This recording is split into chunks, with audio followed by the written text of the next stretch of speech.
O Espírito do Senhor foi nos dado para produzir, reproduzir através de nós.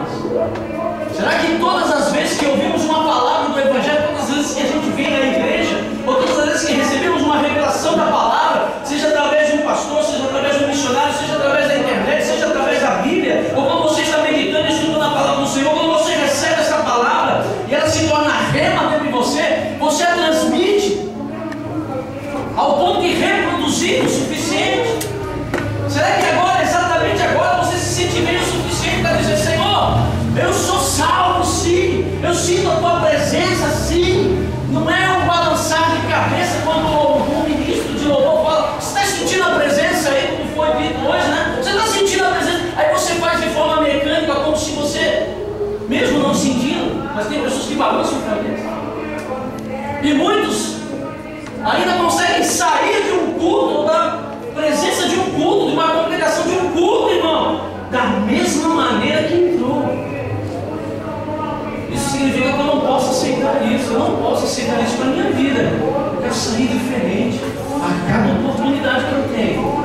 Muitos hoje não estão sentados nessas cadeiras porque provavelmente estão assistindo cultos pela televisão, ou assistindo algum culto pela televisão. Agora até ceia pode se tomar pela internet, agora até disco pode se entregar pela internet. Eu quero ver a internet criar um relacionamento íntimo com alguém, irmão, de calor humano. Porque, amados, eu vou falar uma coisa para você: é na congregação aonde o Senhor se manifesta de forma poderosa e ímpar. É no meio do arraial de Deus. Crente que fica em casa, é no arraial de Deus que Deus fala com o seu povo. Mas só pode provar isso, eu provo para você. Quando o povo saiu do Egito, a primeira providência de Deus foi fazer uma morada para que ele pudesse descer no meio do arraial do seu povo. E quando ele descia, ele falava com Moisés e entregava o recado para o povo.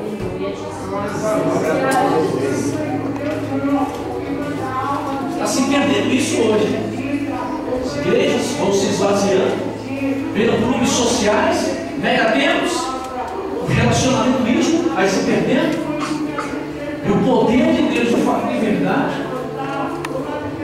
não se ensina mais a liberalidade de ser liberal, ser aquele que sabe entregar as coisas por amor, sem esperar nada em troca. A liberalidade que deveria existir na igreja primitiva.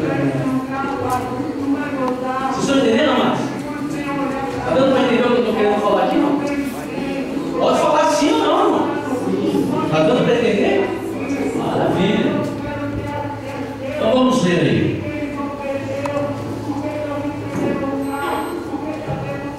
Versículo 8.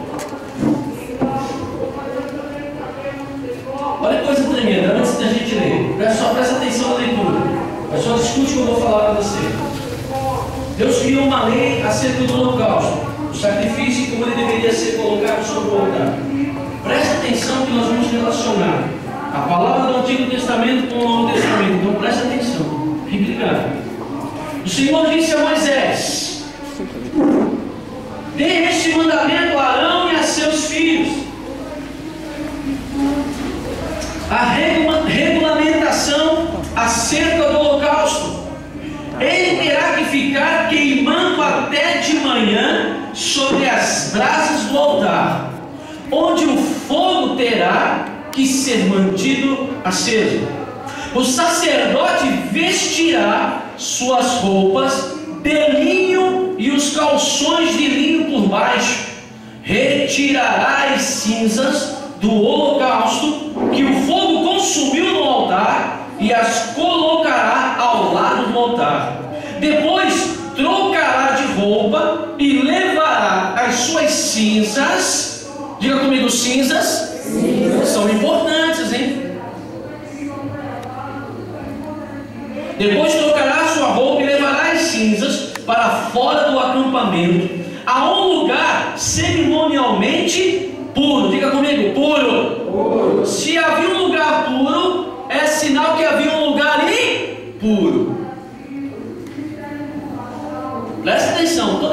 você lê, a Bíblia você tem que ler assim. Se Deus está falando de fé, é porque tem incrédulos.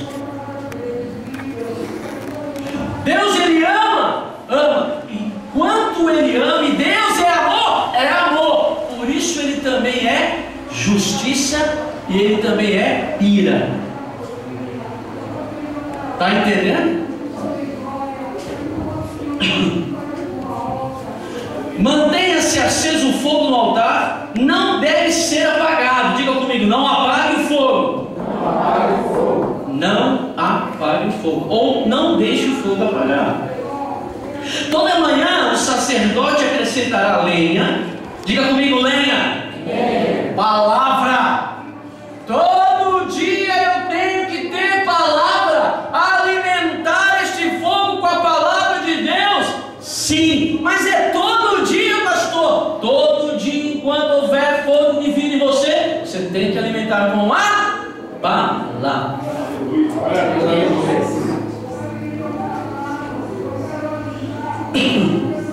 Arrumará o holocausto sobre o fogo e queimará sobre ele a gordura das ofertas de comunhão.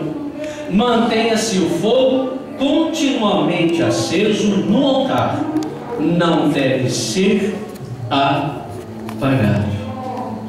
Primeira coisa que me chama a atenção aqui é que a ordem sobre a forma do altar ser trabalhado e a forma que o sacrifício deveria ser feito me traz em memória uma perspectiva que eu sou chamado para operar um serviço fundamental diante de Deus. Presta bastante atenção. Quando a gente fala de serviço, às vezes você pensa, meu Deus, é um serviço. Não. Esse serviço tem a ver com um servir, tem a ver com estar à disposição, saber o momento certo de sacrificar ao Senhor. E Moisés, quando recebe a ordem para passar para Arão, ele está dizendo que havia uma linhagem. A linhagem não era qualquer um que podia preparar esse altar para manter este fogo aceso. E aliás, eu quero lembrar os irmãos de uma coisa: este primeiro fogo que foi aceso no altar, e a ordem era para que não fosse apagado, o primeiro fogo está lá em Levítico 9, se não me falha a memória, versículo 22 em diante. Quem acendeu esse fogo nesse altar foi Deus. Deus mandou e manifestou o fogo sobre esse altar. Então, o que eu aprendo com isso? Que eu não posso estar sendo preparado por Deus para ministrar sobre o seu altar de qualquer jeito, de qualquer maneira.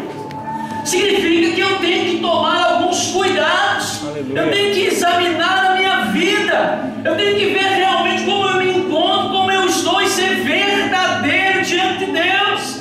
Muitos me honram com seus lábios, mas o seu coração está longe de mim, diz a palavra do Senhor no Novo Testamento. Como é que eu posso honrar a Deus com meus lábios? Como é que eu posso esperar algo de Deus? Como é que eu posso alimentar a minha esperança diante do Deus que eu sirvo? A pior coisa que pode existir para alguém é descobrir que depois de 30 anos você servindo a Deus, Luiz, não foi para a morada celestial. E teve todos os recursos, todas as armas, todos os utensílios para servir a Deus de maneira estupenda. Aleluia. Permita-se a você a experimentar esse Deus, a experimentar a sua presença gloriosa. Por isso que você tem que ser como um sacerdote diante de Deus. Você não se apresenta de qualquer jeito. Você pode ver no texto aqui. Primeira coisa que eu entendo: a linhagem sacerdotal, uma linhagem de sacerdotes, para ministrar sobre você mesmo e para ministrar aqueles que estão precisando. Tanto que ele diz uma referência clara: vestiu o quê? Um linho. Havia toda uma preparação, não era de qualquer jeito, de qualquer maneira, não era com qualquer roupa. Havia uma roupa especial para se apresentar diante de Deus. Logicamente nós estamos falando aqui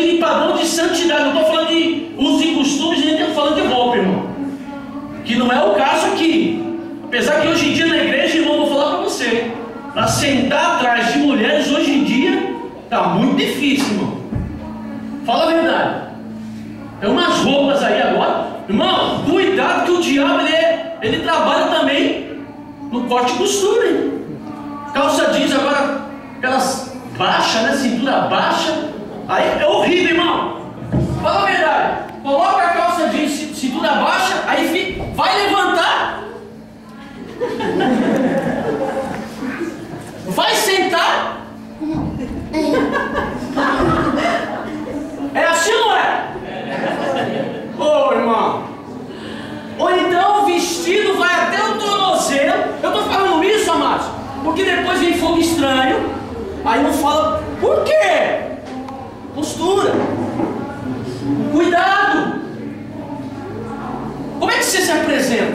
Como é que eu vou à casa do Senhor e eu me apresento de qualquer jeito? Como é que eu posso dizer que eu posso ser um sacerdote para ministrar se eu me coloco de qualquer jeito? Como é que você se preparou hoje para vir para adorar o Senhor? Como é que os levitas fizeram? O que os levitas fizeram hoje para adorar o Senhor? O que eu fiz para pregar a palavra hoje? Ruminando essa palavra dia após dia. Essa palavra nem a minha esposa sabia o que eu ia ministrar hoje. Um vestido até o tornozelo, mas transparente. Você olha assim, bate a luz e você olha, passa do outro lado.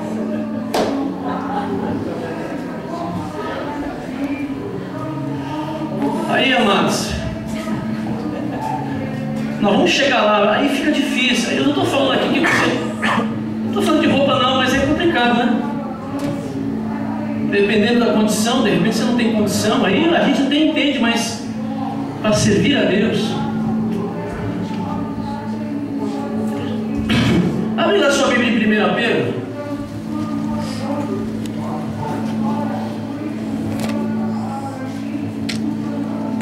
Dois 5.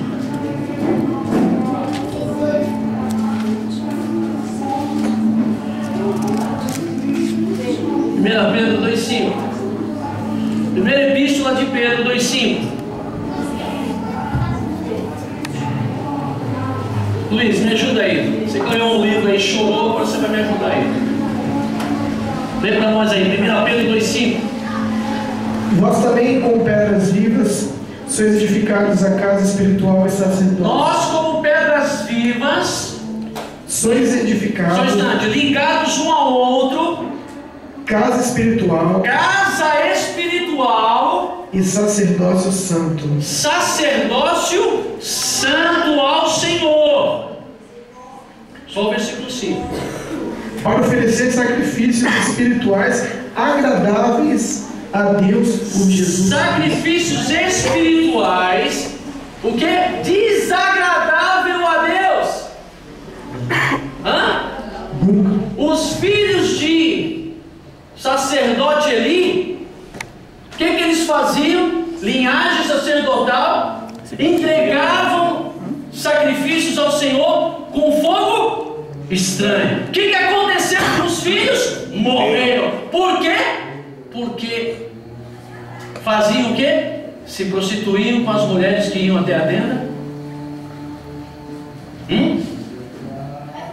Deus falando com o sacerdote Eli, orienta seus filhos que eles estão acendendo fogo estranho.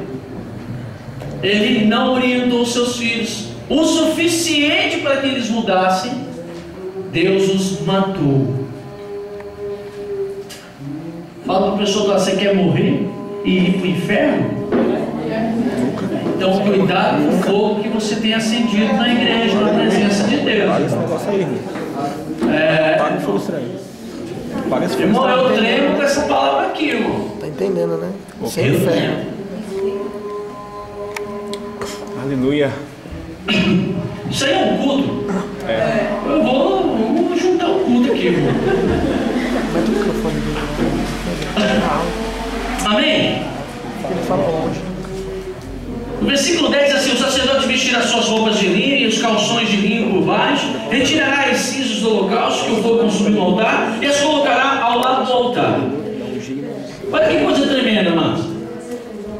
a roupa a gente sabe que tem a ver com a santidade, o padrão de santidade para servir o Senhor no altar. Mas ele fala de umas cinzas que precisavam ser retiradas e levadas para um lugar. Baixa um pouco aí, som. E levadas para um lugar, um acampamento, um lugar cerimonialmente puro. É interessante que essas cinzas eram consagradas. Eu meditando e estudando sobre isso, e é interessante que quando o altar ele é confeccionado, o altar é de bronze, porque o bronze na Bíblia simboliza pecado. Quando as cinzas, o fogo queimava e as cinzas eram reparadas, porque as cinzas eram retiradas para que o fogo fosse permanecido aceso. Então eles tiravam as cinzas, aquelas brasas queimadas, e acrescentavam mais carvão, ou madeira, ou combustível que era necessário naquele momento. O que eu entendo com isso? A Bíblia fala que essas brasas que eram tiradas era um simbolismo que a ação que havia sobre mim, que impediu o meu relacionamento com Deus, o pecado, agora consumado e consumido pelo fogo do Senhor. Rapaz, tá complicado aqui. Jesus, amado. Consumido pelo fogo do Senhor. Me ajuda aí, irmão. Tá bravo. Consumido pelo fogo do Senhor, agora era transformada em outra brasa. As cinzas é orações. O que mantém o fogo no altar aceso? As minhas orações. O que me livra de não voltar a uma vida de pecado novamente? As minhas orações. O que faz com que eu não volte para uma vida de pecado novamente, ou me afaste de Deus? As minhas orações são substituídas diariamente sobre o altar. E é uma coisa complicada hoje ensinar sobre oração, ensinar a responsabilidade de se orar. O crente precisa ter uma disciplina de oração.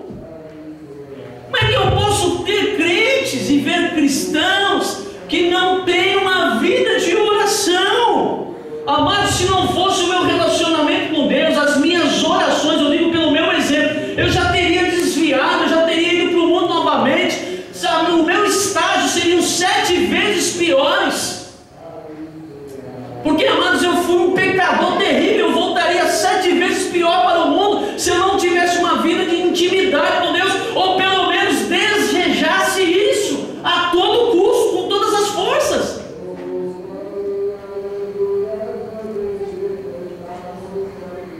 E é interessante que as brasas eram levadas para um lugar, ou um local de cerimonialmente chamado de lugar puro.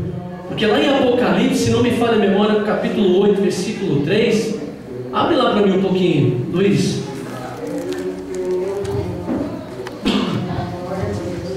O Espírito fez eu lembrar agora. Não se ensina sobre oração, não ensina que você precisa ter uma disciplina de oração, o envolvimento que você tem, as revelações que você recebe, tudo aquilo que Deus precisa ministrar a você e falar com você, tem a ver também com as orações que você faz. Apocalipse 8, versículo 3. Lê para mim alguém aí. E veio outro anjo e pôs-se junto ao altar. Presta atenção, quem que foi lá perto do altar? O anjo. Quer dizer, uma ação divina acontecia, ou passa a acontecer. As minhas orações, todas elas são ouvidas. Deus não, olha irmão, isso não existe. Eu aprendi que isso não existe. Aleluia. Deus não ouve as minhas orações. Não, Deus pode ser que Ele não tenha respondido às suas orações ainda, ou talvez dependendo da oração que você fez. Se for uma oração egoísta, mesquinha, orgulhosa, soberba, Ele nunca vai te responder. Agora, se as orações que você fizer forem concernentes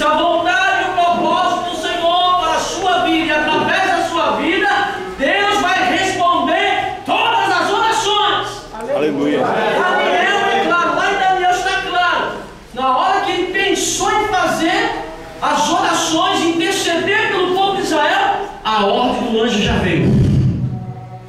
Demorou 21 dias para chegar, mas a resposta veio. Então, quando você ora, você não está apenas anunciando palavras, não. Ah, Senhor, meu Deus.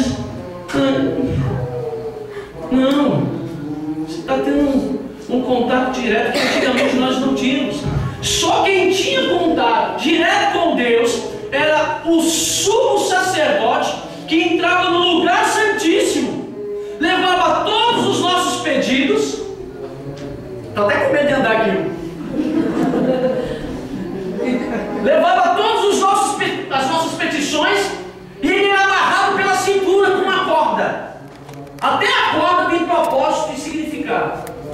E se ele demorasse mais do que o tempo necessário, é verdade ou não é? Se demorasse mais do tempo necessário, sabe o que acontecia? Ele era puxado pela corda. E se ele tivesse morto, foi pronto. Pecado. Ah, mas nos nossos dias é o tempo da graça. Não. Os padrões são os mesmos. A história é contada de forma diferente. A história que é contada no Antigo Testamento, ela é um pouco diferente do que conta no Novo Testamento, mas o objetivo é o mesmo. Amém, amados? Lê para nós lá. E veio outro anjo e pôs-se junto ao altar, tendo um incensário de ouro, e foi-lhe dado muito incenso para o pôr com as orações de todos os santos sobre o altar de ouro que está diante do trono. Eita, continua. E a fumaça do incenso subiu com as orações dos santos, desde a mão do anjo até diante de Deus. E o anjo tomou o incensário e o encheu do fogo do altar. Esse incensário tinha brasa. Ele pega do altar, carrega o incensário aromatizado e apresenta diante do altar do Senhor. Continua.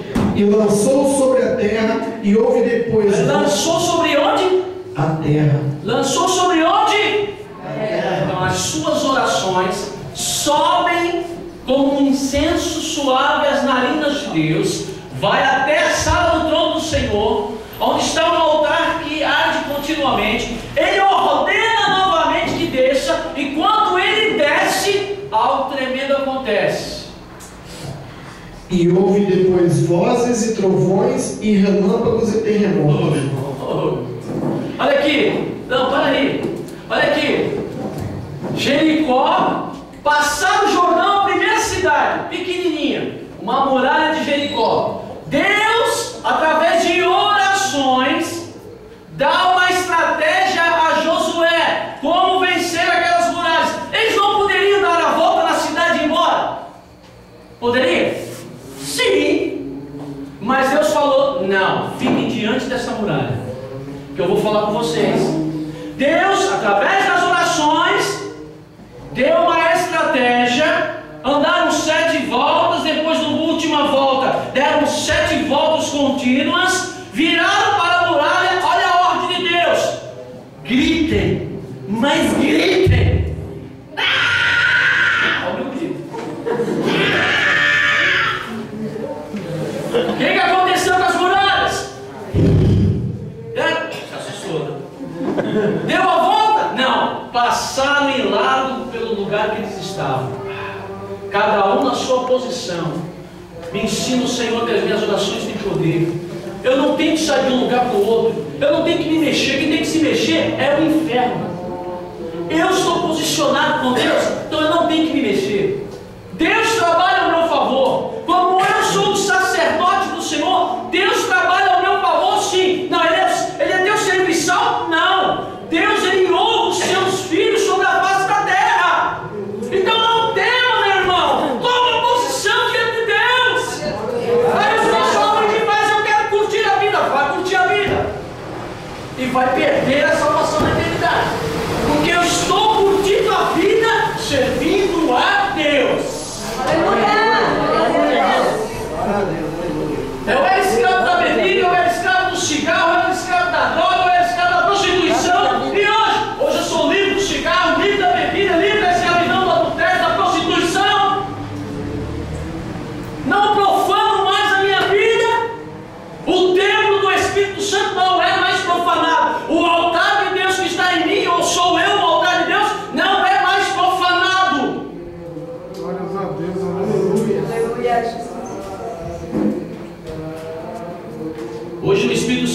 mexer com você aí dentro, irmão. Ah, eu sou velho demais. A Bíblia é clara. Mesmo depois de velhos, darão muitos Frutos. É só os velhos que quer falar? Chamou de Ou velho. não tem velho nessa igreja? Eu não sei por que não responde. Responde aí. Prega também, irmão. Prega comigo. A Bíblia diz que mesmo depois de velhos, darão muitos frutos. Eita!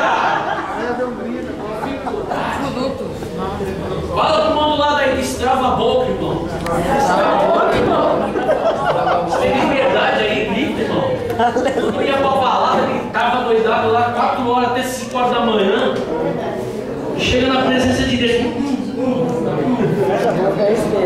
Abre a boca! Amém! Acampamentos impuros existiam? Sim. Miriam foi colocada para fora do acampamento puro. 7 dias leprosa. Ô Moisés, só você que tem um espírito? Só você que Deus usa?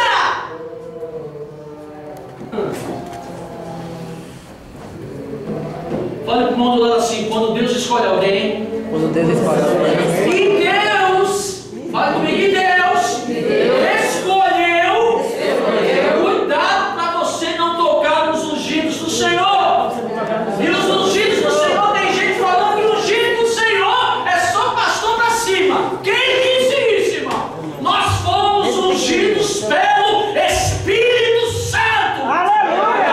Glória a Deus! Então eu não toco no pastor, mas eu toco na ovelha. Eu fico bravo.